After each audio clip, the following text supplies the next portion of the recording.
এখন দাঁড়িয়ে আছি চীনের গুয়াংজু শহরের হজরত আলী আক্কাস রাদিয়াল্লাহু তাআলা আনহুর রওজা মুবারকে যে মসজিদ, সেই মসজিদে এখানে নামাজ শেষ হওয়ার পরে তবারক বিতরণ করছে চাইনিজরা, এবং সবাই লাইন ধরে তবারক নিচ্ছে।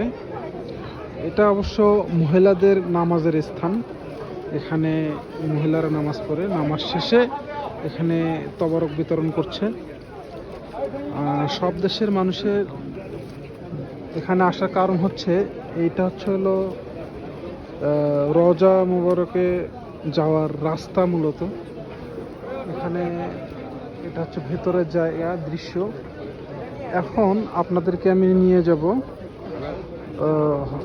মুহাম্মদ সাল্লাল্লাহু আলাইহি সাল্লামের মামা হযরত আলী আক্কাস রাদিয়াল্লাহু তাআলা আনহু এর রওজা মুবারক।